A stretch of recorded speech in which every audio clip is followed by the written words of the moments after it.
बोली देवाधिदेव 1008 महावीर भगवान की जय।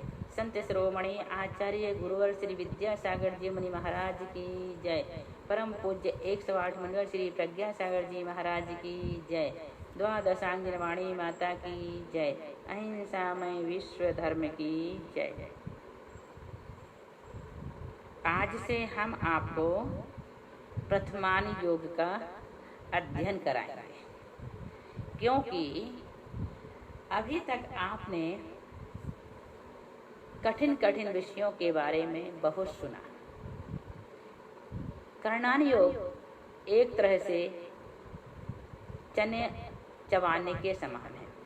जैसे चना बहुत कठोर होता है, उसको चबाने में तकलीफ होती है, परेशानी आती है, उसी प्रकार से द्रव्यान योग भी एक ऐसा अनुयोग है जिसको पढ़ने से पसीना आने लगता है। चरणान योग तो हमारी चर्या के बारे में बताता है और उससे आप लोग लगभग परिचित हैं। इतना कठिन नहीं है, लेकिन हाँ, प्रथमान योग की अपेक्षा तो कठिन ही है।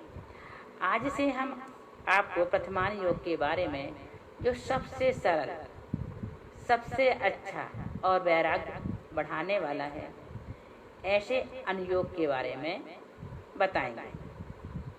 तो आचार्य समंतभद्र स्वामी ने रत्नकर्ण श्रावकाचार्य के दूसरे अध्याय में प्रथमान योग का एक श्लोक बहुत अच्छा लिखे हैं। उससे पहले हम आपको पढ़ के सुनाएंगे।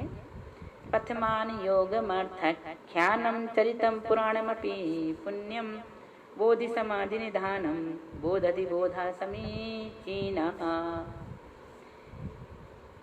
एक बार हमने आपको रत्नकर्ण श्रावकाचार्य में ये श्लोक पढ़ा चुके हैं। पुनः इसे आपको प्रथमान योग पढ़ाते समय पढ़ा रहे हैं। ध्यान से सुने। जो शास्त्र परमार्थ के विषयभूत धर्म, अर्थ, काम और मोक्ष पुरुषार्थ का कथन करने वाला है। एक पुरुष के आश्रित कथा को, 63 सलाका पुरुषों के चारित्र को तथा पुण्य के आश्रव करने वाली कथाओं को कहता है, और बोधि रत्नत्रय समाधि ध्यान का निधान कोश है। ऐसे प्रथमान योग रूप शास्त्रों को सम्यक ज्ञान जानता है। बोधति बोधा समीचीना, अर्थात जिसमें 4 पुरुषार्थ और महापुरुषों के चरित्र का वर्णन हो, वह प्रथमान योग है। जिसमें 4 पुरुषार्थ धर्म, अर्थ, काम और मोक्ष, ये 4 पुरुषार्थ कहलाते हैं। जिसमें ये 4 पुरुषार्थ और महापुरुषों के चरित्र का वर्णन होता है, वह प्रथमान योग कहलाता है। इसके पढ़ने से पुण्याश्रव होता है, रत्नत्र की प्राप्ति और समाधि की सिद्धि होती है। इसलिए प्रथमान योग के ग्रंथों का अध्ययन हमेशा करते रहना चाहिए। प्रथमान योग के ग्रंथ हैं पद्म पुराण, पांडव पुराण, हरिवंश पुराण, आदि पुराण, महावीर पुराण, पास पुराण, मल्लिनाथ पुराण आदि जितने भी पुराण और चरित्र ग्रंथ हैं, सारे के सारे प्रथमान योग के अंतर्गत ही आते हैं। और प्रथमान योग के ग्रंथों को पढ़ने से वैराग्य बढ़ता है। संसार शरीर भोगों से विरक्ति उत्पन्न होती है और इसे कभी भी पढ़ सकते हैं। इसके लिए कोई नियम नहीं है। जैसे सिद्धांत ग्रंथों को पढ़ने के लिए बहुत सारे नियम हैं। संधि काल में ना पढ़ें, अमावस्या पूर्णिमा को ना पढ़ें, अष्टमी चतुर्दशी को नहीं पढ़ना चाहिए, ग्रहण आदि के समय नहीं पढ़ना चाहिए। इन सब के यदि इन तिथियों में हम सिद्धांत ग्रंथों का स्वाध्याय करते हैं तो अनिष्ट होता है। इसलिए गुरु से वियोग होता है ना, बीमारी बढ़ती है, आदि अनेक परेशानियां आती हैं यदि सिद्धांत ग्रंथों का अध्ययन इन तिथियों में किया जाता है। लेकिन प्रथमान योग के साथ ऐसी कोई व्यवस्था नहीं है। आप प्रथमान योग को कभी भी, किसी भी समय, किसी भी तिथि में, किसी भी काल में पढ़ सकते हैं। लेकिन ऐसा नहीं कि रात के 12 बजे उठ के पढ़ने लगे। कोशिश ये करें कि हमारा सामायिक का काल ना हो। सामायिक के काल में सामायिक करें, प्रतिकोण के समय प्रतिकोण करें, पूजा के समय पूजा करें, भोजन के समय भोजन करें। उसके बाद जो टाइम मिलता है उस समय आप प्रथमान योग के ग्रंथों का स्वाध्याय करें, स्वयं करें और लोगों को भी स्वाध्याय करने की प्रेरणा दें। अब देखें प्रथमान योग के अंतर्गत 63 सलाहका पुरुषों का वर्णन, 169 महापुरुषों का वर्णन किया गया है। 169 महापुरुष का वर्णन आया है और 63 सलाहका पुरुषों का वर्णन आया है। इसके पहले हम आपको सृष्टि के क्रम के बारे में बताएंगे। सृष्टि का क्रम कैसे हुआ। भरत क्षेत्र के आर्यखंड में अवसर्पणी और उत्सर्पणी काल के 2 विभाग होते हैं। कौन कौन से 2? अवसर्पणी और उत्सर्पणी काल, ये 2 जानते होंगे आप भी। प्रथमान युग कठिन नहीं है, हम बार बार कह रहे हैं, बहुत सरल है। जिसमें मनुष्यों एवं त्रियंचों की आयु, शरीर की ऊंचाई, वैभव आदि घटते रहते हैं, वह अवसर्पणी है। एवं जिसमें बढ़ते रहते हैं वह उत्सर्पणी कहलाती है। जिसमें घटे वह अवसर्पणी है। क्या घटे? आयु, शरीर की अवगाहना यदि घटती है तो ये समझना कि अवसर्पणी काल चल रहा है, और जिसमें बढ़े उसे उत्सर्पणी काल कहते हैं। अद्यापल्यों से निर्मित 10 कोड़ा कोड़ी सागर प्रमाण अवसर्पणी और इतना ही उत्सर्पणी काल भी है। कितना काल इसका? 10 कोड़ा कोड़ी सागर प्रमाण अवसर्पणी काल और इतना ही उत्सर्पणी काल भी है। इन दोनों को मिलाकर 20 कोड़ा कोड़ी सागर का एक कल्प काल होता है। अवसर्पणी और उत्सर्पणी में से प्रत्येक के 6 भेद होते हैं। अब वो 6 भेद बताते हैं, सुनो, बड़े काम की बात है, इसकी जानकारी होना चाहिए। अवसर्पणी काल के 6 भेद कौन से हैं? तो सुषमा सुषमा पहला काल, सुषमा दूसरा, सुषमा दुष्मा तीसरा, दुष्मा सुषमा चौथा काल, दुष्मा 5वां काल। ये 5वां काल जो चल रहा ना, इसका नाम क्या है? दुष्मा काल है। और इसके बाद जो 6ठा काल आएगा उसका नाम है अति दुष्मा काल। उसका नाम क्या है? अति दुष्मा या दुष्मा काल भी कहते हैं। फिर से बताएं, याद रखना। सुषमा सुषमा काल पहले काल को बोलते हैं, दूसरा काल सुषमा, तीसरा काल सुषमा दुष्मा, तीसरा सुषमा दुष्मा, चौथा दुष्मा सुषमा, 5वां दुष्मा काल। पंचम काल का नाम क्या है? दुष्मा काल। और 6ठे काल का नाम है अति दुष्मा या दुष्मा काल। उत्सर्पणी काल के भी 6 भेद होते हैं। ये तो अवसर्पणी के बताए, अब उत्सर्पणी के भी 6 भेद होते हैं जो कि इनसे विपरीत होते हैं।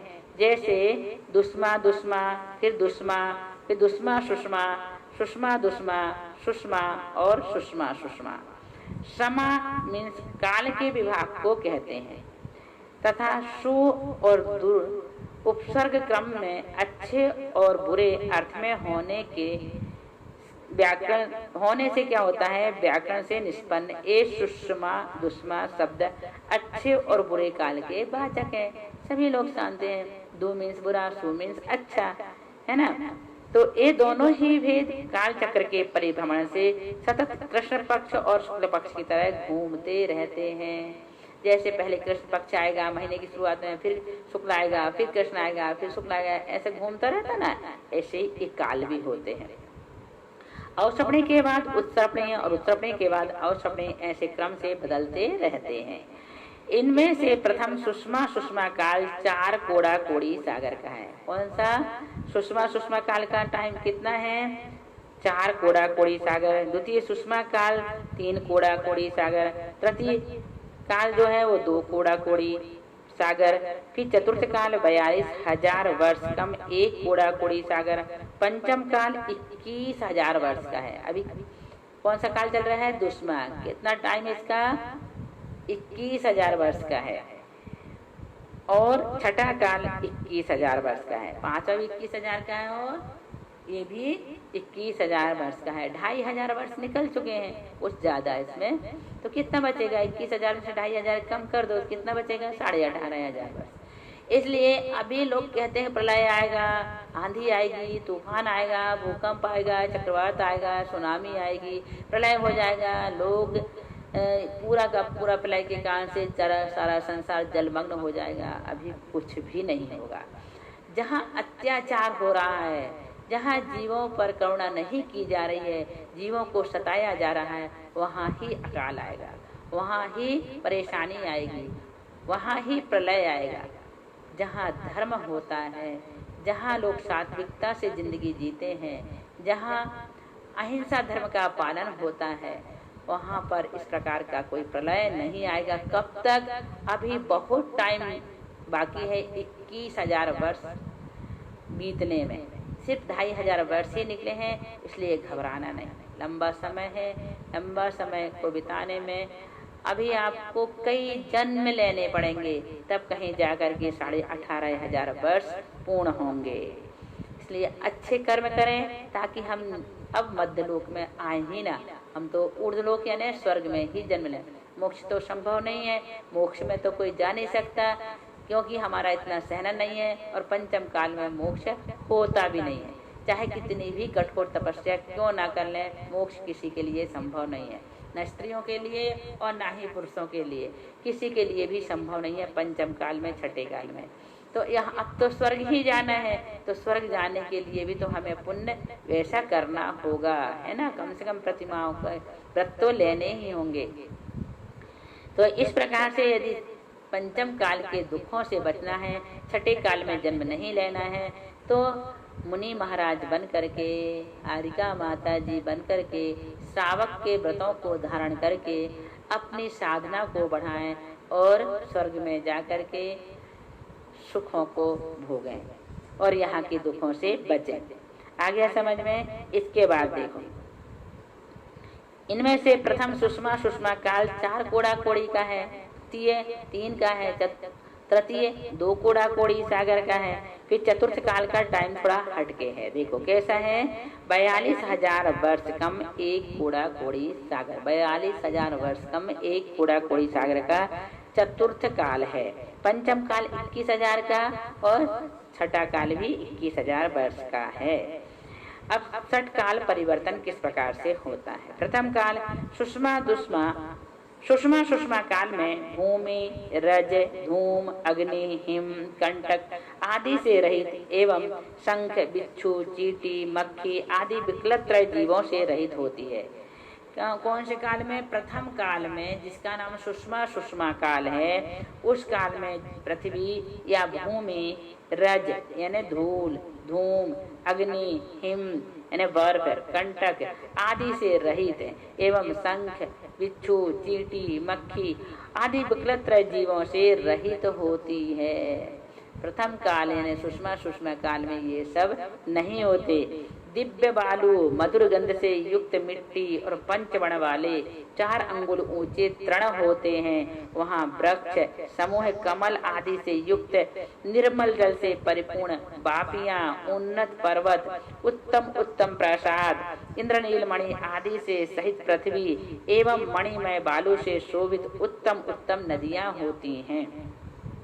इस काल में असंगी जीव, जात विरोधी जीव भी नहीं होते हैं। गर्मी, सर्दी, अंधकार और रात दिन का भेद भी नहीं होता। कौन से काल में? प्रथम काल में। एवं परस्त्री रमण, परधन हरण आदि व्यसन भी नहीं होते। इस काल में युगल रूप से उत्पन्न हुए मनुष्य उत्तम तिल, मसा आदि व्यंजन एवं शंख, चक्र आदि चिन्हों से सहित तथा स्वामी और भृत्य के भेदों से रहित होते हैं। इनके शरीर की ऊंचाई 6,000 धनुष अर्थात 3 कोस तथा आयु 3 पल्ल प्रमाण होती है।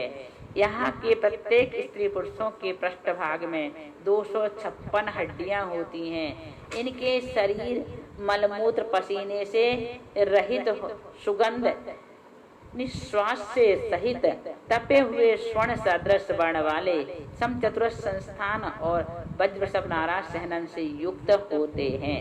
प्रत्येक मनुष्य का बल 9,000 हाथियों सदृश रहता है। इस काल में नर नारी से अतिरिक्त अन्य परिवार नहीं होता, सिर्फ नर नारी ही होते हैं। इस समय वहाँ पर ग्राम, नगर आदि नहीं होते, केवल 10 प्रकार के कल्प वृक्ष होते हैं जो युगलों को अपने अपने मन की कल्पित वस्तुओं को दिया करते हैं। आज्ञा प्रथम काल के बारे में हमने आपको इतनी सारी बातें बताए, आप अच्छे से सुनना और इसकी जानकारी सबको देना। ताकि लोगों को पता चल जाए। जो बार बार ये कहते हैं कि प्रलय आ जाएगा, प्रलय आ जाएगा, पूरी पृथ्वी जलमग्न हो जाएगी, ये सब होगा तो सही, लेकिन प्रलय कब आएगा? पंचम काल के अंत में ये सब कुछ होगा। अभी कुछ भी इतना बड़ा अनिष्ट नहीं होगा। आप घबराएं ना, धर्म ध्यान में लगे रहें, पूजा पाठ करते रहें, साधु संगति करें, ताकि आप अपना कल्याण कर सकें और स्वर्ग के सुख को भोगें। बस इसी भावना के साथ बोलिए महावीर भगवान की जय।